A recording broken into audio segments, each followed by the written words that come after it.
বজ্রপাত হয় আগে, তার খানিকটা পরে শব্দ শোনা যায়। তাই কারোর উপর যদি বজ্রপাত হয়, তার আওয়াজ শোনার আগেই তিনি মারা যাবেন। তবে কেউ কেউ এমনও আছেন এই পৃথিবীতে যে কিনা নিজের উপর পড়া বজ্রপাতের শব্দ নিজেই শুনেছেন, অর্থাৎ বজ্রপাতের পরেও বেঁচে গেছেন। এর মধ্যে সবচেয়ে আলোচিত নাম রয় সালিভান, যিনি কিনা একবার দুইবার নয়, 7 বার বজ্রাহত হয়েও বেঁচে গেছেন।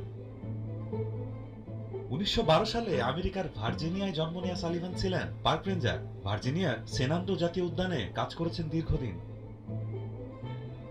শুরুটা ১৯৪২-এর এপ্রিলে। বজ্রপাত চলাকালে জঙ্গলের মধ্যে উঁচু টাওয়ারে ছিলেন সালিভান। সেখানেই তার উপর বাজ পড়ে, পুড়ে যায় বুড়ো আঙুল সহ বাম পায়ের কিছু অংশ। পরের ২৭ বছর অবশ্য নির্বিঘ্নে কাটে। ১৯৬৯ সালে পাহাড়ি পথে ট্রাকে করে যাচ্ছিলেন সালিভান। পাহাড়ের গাছ থেকে ঠিকরে এসে গাড়ির খোলা জানালা দিয়ে সালিভানকে আঘাত করে বজ্র। জ্ঞান হারান তিনি। চোখের পাপড়ি আর ভ্রু পুড়লেও এবারও দৈবক্রমে বেঁচে যান এই পার্ক রক্ষক।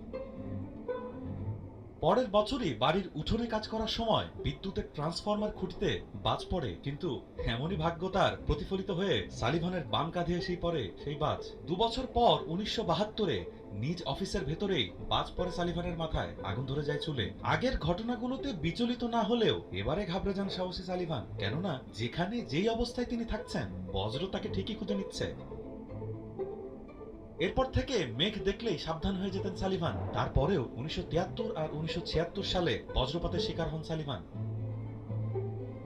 ১৯৭৭ সালে চাকরি থেকে অবসরে যান তিনি। বাড়ির চারপাশে ৪টি বজ্র নিরোধক দণ্ড লাগিয়ে বাড়ি থেকে বের হওয়া কমিয়ে দেন তিনি। তবে একদিন মাছ ধরতে বের হলে সেদিনই আবার বাজ পড়ে সালিভানের উপর।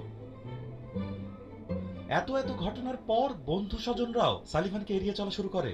মেঘ করলেই সালিভান থেকে দূরে পালাতেন সবাই। ধীরে ধীরে মানসিকভাবে ভেঙে পড়েন তিনি। ১৯৮৩ সালে ৭১ বছর বয়সে মাথায় গুলি করে আত্মহত্যা করেন তিনি। সবচেয়ে বেশি বজ্রপাতের শিকার হওয়া মানুষ হিসেবে গিনেস বুক অব ওয়ার্ল্ড রেকর্ডে নাম উঠিয়েছেন তিনি।